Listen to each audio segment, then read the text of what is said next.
Hi everyone, I thought I'd do a review of a camera I got some time ago that has quickly become one of my favorites, 35mm cameras that I love to shoot all the time. And this is a rather rare Rollei QZ camera, 35T. There is also a, I believe, wide model 35W, which has a different range on this single zoom lens that's attached to the camera. So this camera came out in late 1990s, and as you can see up here by the sign on top, it was designed by Frederick Porsche, and he's famous for his industrial designs. And I think you can tell when you start looking at it pretty quickly that it's rather odd looking or different than many of the other cameras that I've seen out there. It is somewhat product of its time as well, because there are some I don't know if you want to call them feature or design elements that you definitely can see in the cameras from 1990s, but I think it's extremely beautiful, it's extremely well built, and worth looking into if you're interested in a Leica-like experience, with an excellent lens, excellent sharpness, good contrast detail, and very versatile camera to take with you on a street shoot or other places you might be interested. So just a quick review. Let's take this lens cap off, which is sort of interesting in itself. It's just a lens cap, I guess, on one end, but if you turn it around, you're actually going to see that it has a trigger built in, which is for triggering the camera remotely with this infrared sensor that's located up here. So this is great, but it also makes it so you might worry about losing this cap because it may fall off. There is a little piece here that you can tether it to the lens with, or you can get some other lens cap for it that doesn't require that, and then just keep this one as a spare. The lens on the camera is actually 38 to 90 millimeter lens, so it goes from mildly wide to mildly telephoto, and it's 2.8 at the widest, and if you go up to 90 millimeters, then it becomes 5.6. The aperture control is on the top, and you can control the aperture by spinning this ring, or you can put it in A, which is for auto aperture control, controlled by the camera. So if you were set the camera to, like, let's say 2.8 and you're at the widest, it is going to be 2.8, but if you set the camera to 2.8 and then you zoom into, like, I don't know, let's say 50 millimeters, then the camera will still not use the exposure that you set it to, but will compensate with whatever it is for 50 millimeters that they can do. On the top here, you have a couple of dials that are press in, press out dials, as you can see. Very unique design, especially on this left one here, because this is actually an autofocus control or manual control. So by spinning this dial, you can manually set the focal distance of the camera. Or if you prefer, you just put it into auto, you press this down, and now you have autofocus. Same thing on this side. You can see that it also offers an automatic shutter control.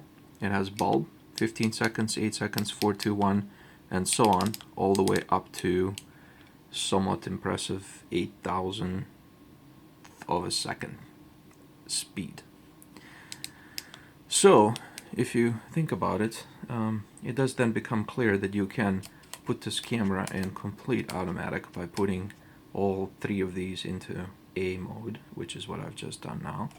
You can simply start spinning your aperture, which is going to put you into aperture priority, or if you put your aperture to A and you spin your, I don't know, shutter speed to 2/50th, now it's shutter priority. And I think that's pretty smart, pretty easy to do, and it works very, very well. Okay, let me open up the camera just a little bit so you can see inside. I think it's also very well done. It's all titanium body. The shutter is of a newer type. It fires very well, very quickly. The camera itself should be very clean and nice inside. When you load film in this, it has the barcode reader, so it will automatically recognize basically what the ISO speed of the film is, and then just by running some film across to here and closing the mechanism, it will actually try to pull film. As a matter of fact, if I try to do that now, I think it's going to do it even though there is no film in there. Yeah. So certainly not very quiet camera, but I think it works okay in most situations. You do also have the ability to imprint things on film. I hate that, but you have the ability to turn that off as well, so you don't have to if you don't want to. It even has a diopter adjustment here that I think goes from like -1 to +4 or something, so it works for most people. My diopter is a little higher than that, so I still have to wear glasses when I use it, but it's a rangefinder of sorts.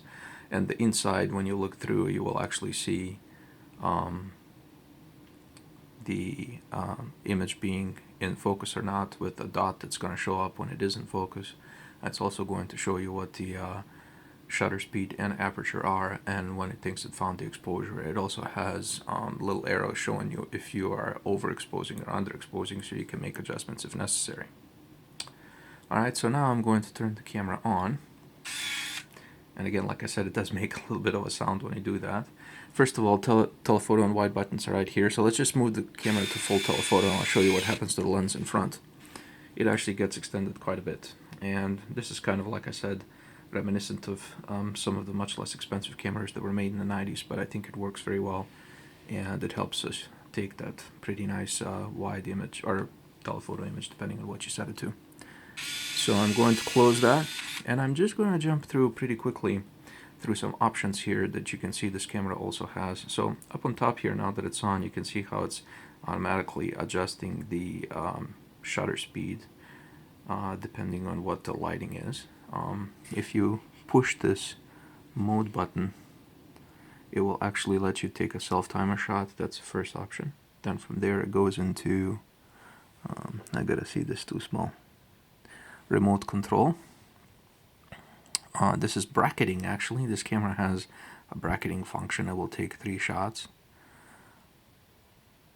And I also burst mode, I think 1.6 frames per second. I actually think the first mode was burst mode, second one is bracketing, but it doesn't matter. You can also engage the bracketing, I believe, by pressing this ABC button and then choosing, and I don't know if you can see, it starts blinking here with asking you how much over and under exposure you want to do. And when you hold that and make your selection, then it's going to bracket so much plus or minus from the nominal. And pretty much, I think, without getting into a lot more detail, that's the main things you should know about that camera. If you check out my website and my blog, you're going to see several of the image sets that I've taken with this camera. And I gotta tell you, this HFT lens that comes with is extremely sharp. And it was something that Rollei designed. And even though this camera is actually put together in Korea, the lens is not. The lens comes from Germany. And the only other little thing I want to show you is this cute little flash that comes with it, because you may have noticed it doesn't have a flash attached to the body. The reason why is because it actually comes with this little grip flash. And you attach it to the side of the camera by screwing it in up here.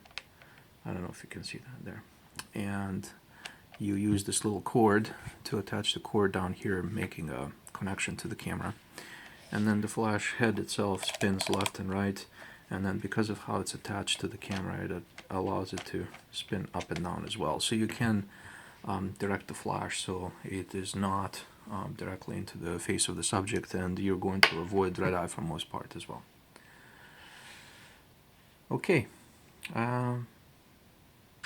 this is still around $400 to $600 on eBay, so it's not cheap, I guess. I think part of the reason is they are very rare, but I think for the price and what they deliver, it's an excellent camera. I hope you enjoyed it.